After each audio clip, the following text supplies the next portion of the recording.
Hi, Tamalist Testimonials here. I'm now using the Ninja Foodi to make bone-in chicken breasts. I've seasoned them with a little bit of Badia, and I'm trying to do this easy since it's my first time doing this by not using a whole lot of seasonings. There's some cut up onions and some Italian seasoning, chicken broth, and minced garlic in the bottom. I took the chicken breasts and placed them on the rack. And what I'm planning on doing is basically pressure cooking the chicken breasts so that they are super tender, then crisping the skin. And then what I plan on doing is hopefully making chicken salad out of it and using some of my Joseph's Lavosh bread to make chicken roll-ups, as well as maybe some low-carb tortillas to make flautas. So we'll see how this works. So I am now going to put the new lid on. And first time, so forgive me, locked. Now it's locked. Okay, so I want to do pressure. It's on high. And I'm going to do it for about 15 minutes just to make sure. I think it says that you can do it on their sheet. Chicken is only supposed to take a fresh whole chicken to pressure on high for 15 minutes. But because I don't want any salmonella or anything like that, I'm going to go ahead and just do it right the first time. And then if we need to adjust, we'll adjust. So now I'm going to hit start. And as you can see, it is spinning around. This air fryer lid always stays on. This can come off. So what we'll do is wait for it to come up to pressure. And when it does, I will come back and let you know how many minutes it took. We are now at 2:35 p.m. So we'll see how long it takes. In the meantime, I guess I should have let you know that there's the seal button there that you should turn the lever to seal. If you can see that right there. And then when you want to release pressure, there's a vent. You always want to make sure that that red button is popped all the way up so that you know that it's under pressure. And I can hear it.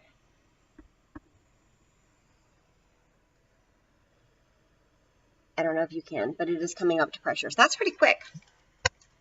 So we'll just see how long it takes, and I'll get back to you. And it is now 2:37. It's literally 2:37. So that two minutes for that button to pop all the way up. I don't know if you can see that red button. Wow, that is quick. And I have had many pressure cookers in my life, and it doesn't take that quick. So now we can see that it is spinning, spinning, spinning, and I'm sure it's going to go down to its minutes now. So I'll let you know when that happens. And literally less than a minute later, it's now counting down. Be back. Okay, so we're counting down. We're now down to 6, 5, 4, 3, 2, 1 seconds. And I will show you how to release the pressure valve. Now, in my use of pressure cookers, I've always known to use a glove, just because I don't want the steam to burn myself or anything like that. I do have this close to my cabinets. I would recommend you moving it away from your cabinets so you don't burn the paint off of your stuff. But here's how this is going to happen. So,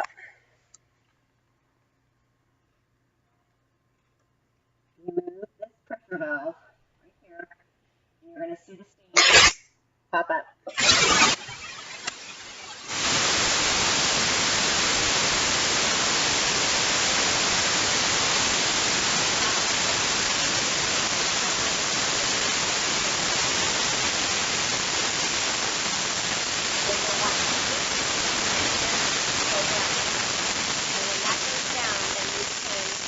The lid.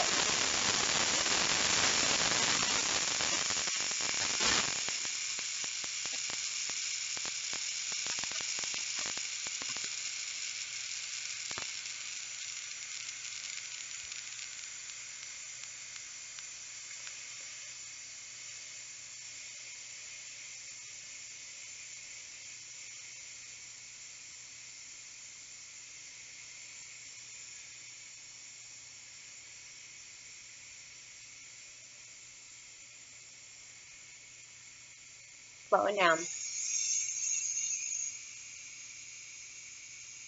I still kept the stickers on, so that if you want to pause, you can still look to see what those say.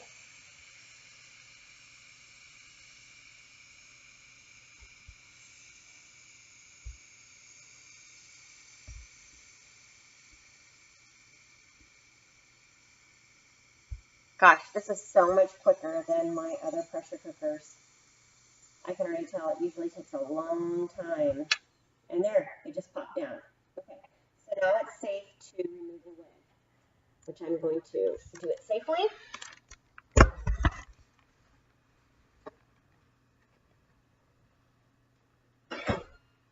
Otherwise, it would not let you do that. Hopefully.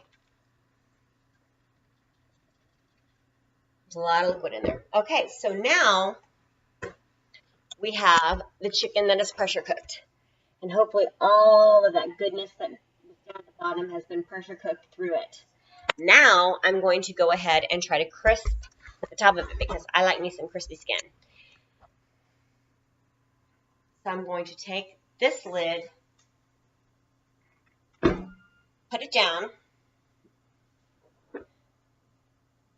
move this, and I'm going to go ahead and put air crisp. That's what I want to do. So it's set for 390. I guess we'll just see what that does, just as a preset. And I'm going to do 10 minutes just to see what happens. But again, you can open this lid back up and see how crisp it gets. So we'll do a test every once in a while. Hit start. So now it's air crisping. That means the top of it's going to get crispy. So we'll see how it looks afterwards. And again, what I plan on doing is doing a couple of different flautas, with one with Mexican, hopefully one with Italian, and then maybe a chicken salad, and rolling them up in Lavosh bread to make them low carb.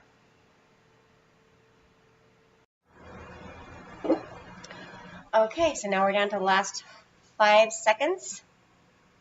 2, 1, and let's see how it's all cool.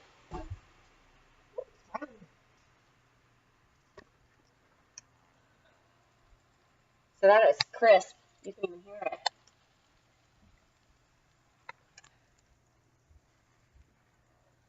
I had a little knife. Actually, I need to check the temp anyways. So I'll just go ahead and use my,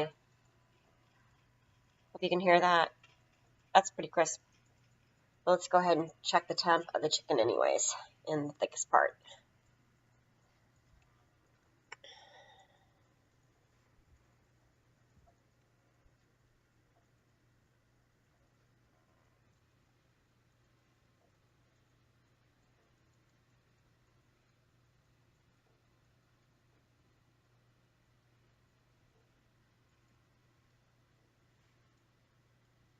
Oh, that's not good.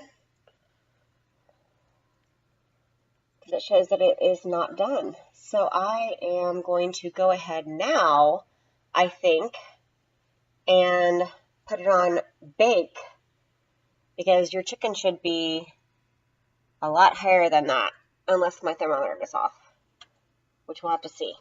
Again, trial and error. Let's just see.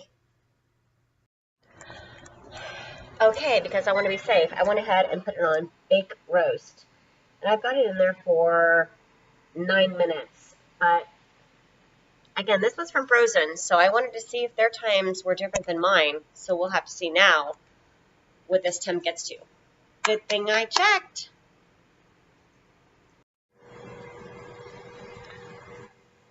Okay, so now we're down to the last 2 seconds. And it's going to cool, which it's not cool.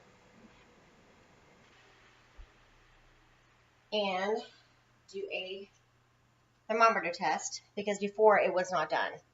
Now, mind you, I did it from frozen, and their frozen versus my frozen was different.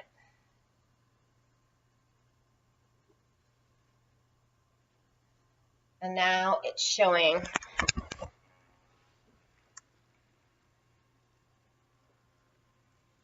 poultry is done. Okay, so that is now been pressure cooked, air fried, and then baked.